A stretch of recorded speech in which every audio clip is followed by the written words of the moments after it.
March Madness play tipped off this week, capping off a tumultuous year in college sports.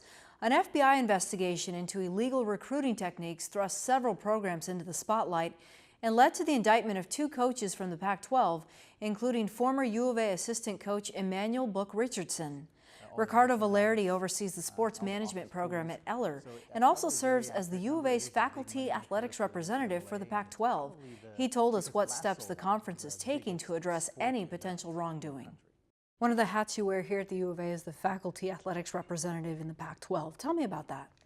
So every NCAA program around the nation has to have a faculty athletics rep who is a professor on campus who can work with athletics, but not for athletics, work with athletics to help the student athletes be successful on the court, on the field, and on the pool, but also in the classroom. This year, the spotlight has been on Arizona. It's probably a lot of emotions to manage. Yeah, I mean, it's been a bit of a distraction, I think, because we have a lot of good things happening. For instance, we have the highest GPA among student athletes in the history of Arizona athletics. We had that in the fall of 2017. So that's something to celebrate. Unfortunately, people aren't paying attention to that. They're paying attention to what they read in the paper or what they hear on ESPN. So we hope that we can get past those things quickly. You know, there's controversies in multiple campuses. So this is not an isolated thing just on our campus.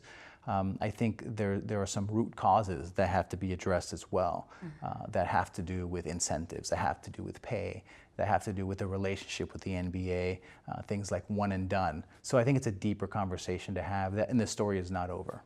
Is that conversation taking place? Yeah, it is. So one of the things that the Pac-12 did is they formed a task force to go and look at the dynamics of why college basketball players and coaches sometimes have the urge or the incentive to do some of these things that they're being alleged to have done. And they put together a very good report that talked about really the socioeconomics of the situation. So they're studying it very deeply. They're trying to understand why the Pac-12 is in this situation, but also at the national level. A 40-page report lists findings and recommendations for improving the business practices of college sports.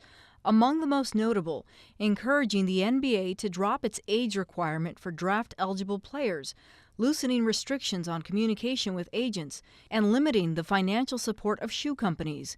In the report, the Pac-12 did not announce any new information relating to allegations against the U of A.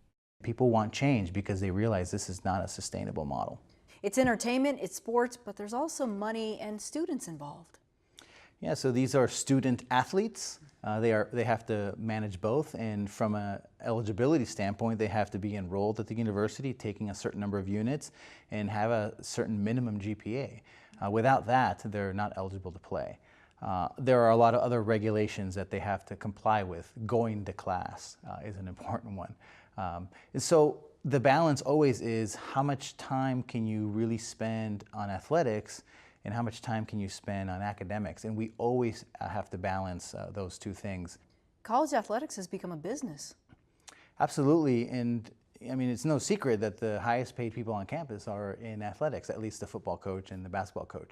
So a lot of people ask why. Well, it's a free market economy, and if you can fill Arizona Stadium with 40,000 people, then you should also warrant that salary. Or if you can fill McHale with 14,000 people, and if you can win as well. So there's always a little tension between that and what I would call sort of the more normal salaries on campus. But you know, there's a lot of benefits to that as well. According to the American Gaming Association, betting on brackets is about a $10 billion industry. I would suggest if people want to fill out a bracket, they should do two. One bracket should be just based on emotion, on heart, on what you hope happens. But another way to do it is a more objective bracket that's based more on historical performance and data. So maybe we look at things like ratings percent index, RPI. We look at things like the seeding in the tournament, a #1 seed versus a 16 seed. Well, we know what the likelihood of the outcome that could be. So maybe we fill out another bracket that is based more on the numbers, on the objectivity. And it might look totally different. And it's fun to always look and see which bracket does better.